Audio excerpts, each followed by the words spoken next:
Hey everybody, it's John here with National Sports Entertainment, and I just wanted to cover a few things. First, I was obviously wanted to go over tonight's game and why Brady was going to lose inevitably, and obviously we want to go into tomorrow's game. If you can't tell, I have my screen recorder back. I guess they weren't bluffing when they said I was dangerously low on storage, so I just uninstalled a bunch of things and uninstalled it back, and it seems to be working for now. And I do want to move to Zoom because someone did cover that they think Zoom's a much better way of doing it, and then that way I can also react as well while showing my screen. That way I like being more personable. And the other thing I want to go into before I get into Brady is I did create a playlist, and this is for just say you've seen a few of my videos, or you've seen one, or maybe you might have seen them all. But this is for every single week that we've picked so far, starting with this is the first one, and I put little numbers at the end, number 1 with the pound sign, and showing how we got from 185 to 525, or wherever. I think we're at 520 something. So just showing how we got from 185 to 524 in 8 days.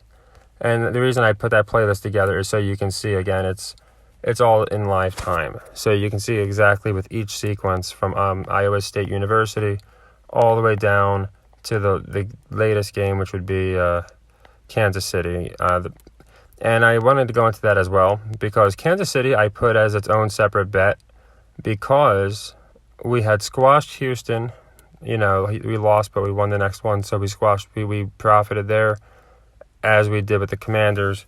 We had lost that one, and then we profited on Las Vegas. And New Orleans, we drew that game. And I did, if you watch my video there with the New Orleans in the thumbnail, I actually explained why I thought it was going to be a field goal game. But we drew that game, and I again, just figured, okay, I'll take that 25 and put it towards the Chiefs sequence. Forgetting that I put this one out. This is another one. I did think the under was going to hit on New Orleans. It did not. So what we did is essentially the 25 we won. This is a squash. It's another even, just like this Saints one.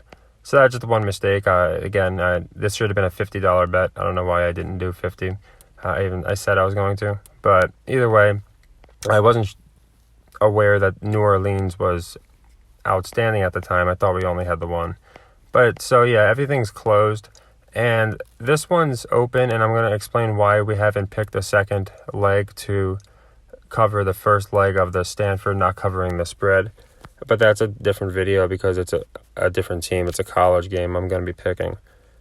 But yeah, regarding the players, you can look at everyone from some aren't in chronological order, but I put the numbers so you can see just every step of the way from 185 here to it's this video with Brady and Mahomes to where we're at. Now, why did Brady lose, and why was Brady going to lose? Brady did win the Super Bowl against Mahomes. Besides that, Mahomes has cremated him in every important game. He cremated him in the AFC Championship twice, and in the regular season in important games. He's won the primetime games. And this one, of all, he's going to win. And so this has to be the last time they're ever going to play against each other in the NFL, because Brady is, I can't imagine not retiring at the end of the year, and he's putting Mahomes over. It's like when The Rock returned, he fought Cena. Cena gave The Rock the first match in his hometown of Miami. What happened the second time? The Rock put Cena over. This stuff, I'm telling you, it's NFE. So Brady had a good game. He didn't do bad. His team did poorly, and he was able to put Mahomes over. So this kills two birds with one stone for the NFL. The one bird that it kills is now they're putting Mahomes over. He is the new guy. He's going to be the next guy to win multiple championships. The second goal it accomplishes is midlife crisis Brady, who's going through a divorce, who's breaking tablets. Now, in this game, if the defense plays a little better, he wins. If the receivers don't drop a bunch of passes, maybe he wins. So you can see the narrative's already spinning. And that's what I mean. It's all about narratives. It's all about knowing the narratives and also knowing when Vegas is trying to trap people.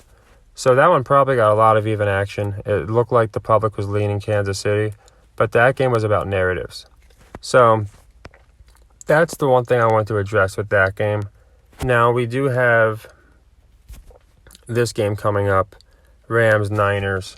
And again, it's about narratives.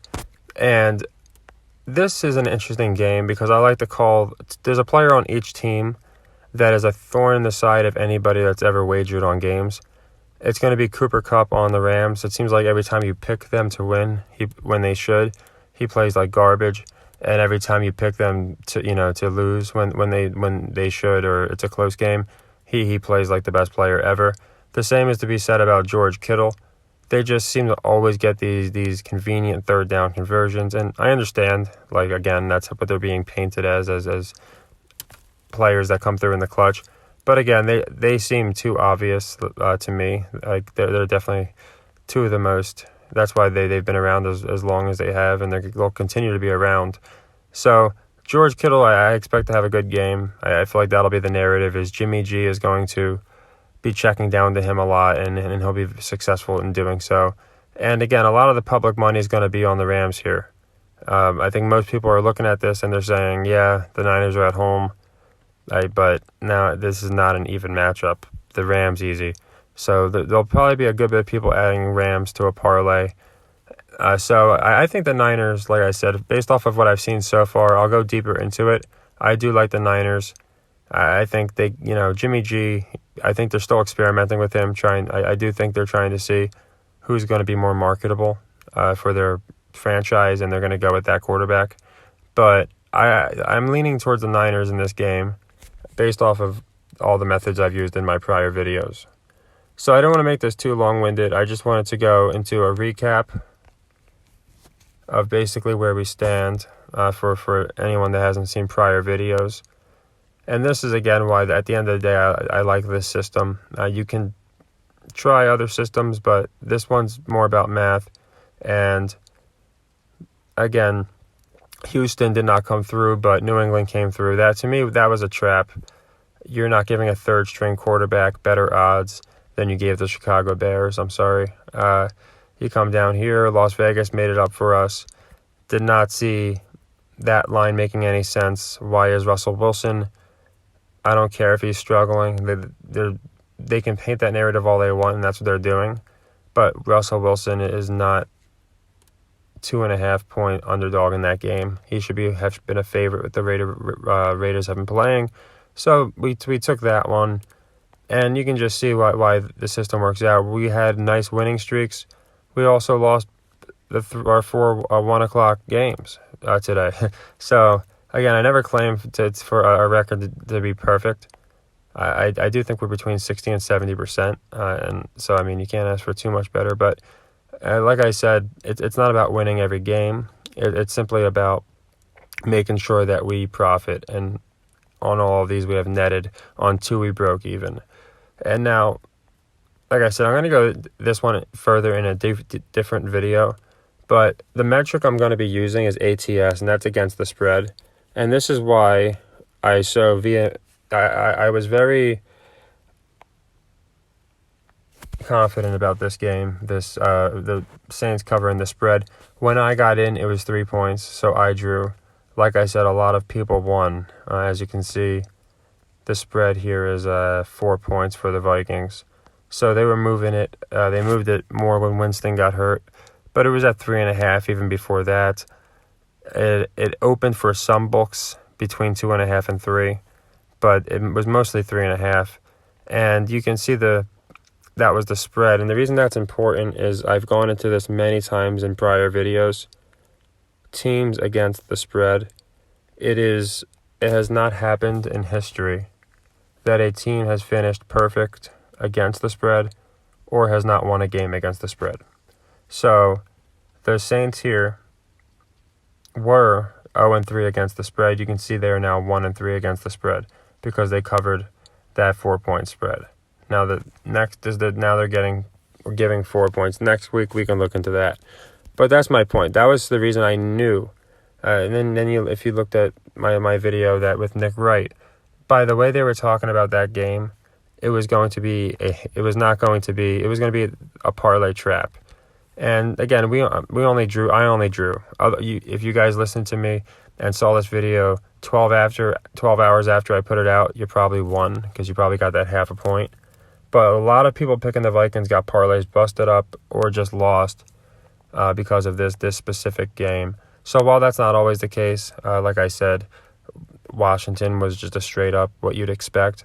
That's not always the case, because if it was, people would just pick these obvious ones and Vegas would never make any money, or at least not the extent they can.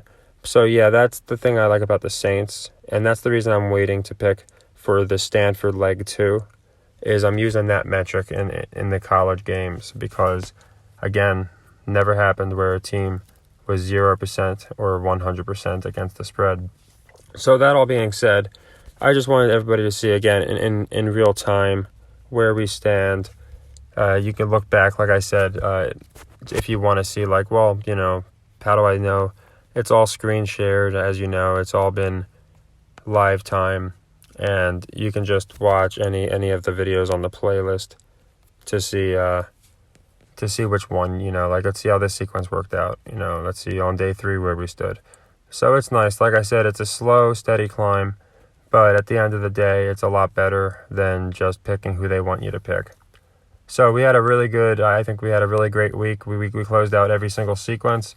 The Stanford one's in play for logistic reasons. And like I said, that's the whole point of this system, is to profit over time, not to win every single game. So everybody, take care, happy earnings, and just keep following along. Like I said, I see a lot of you doing like teasers and hedging and live betting. So you have a nice advantage, because not only are you going to be able to use the system, but you can even amend it, which is great. You can add your live bets to hedge and make sure you always profit. So that's what I'm just trying to explain, is there's so many ways to optimize your odds.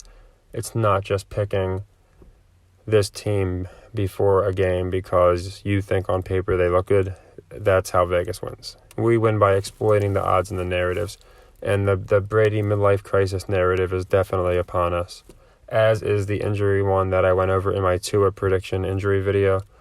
I think with Gronk, who has a concussion history problem returning, they're going to be all over that one, just, again, to give them something to talk about. And I'll go into that in another video as well. But again, happy earnings, everybody. I appreciate everyone that watched the last, like I said, 2 videos. I woke up later, and like I said, I had the option of either putting out a shitty video or trying to get everything I needed to get the screen recorder to work in time to get out, really nice looking quality. And I just figured I'd get the pics out.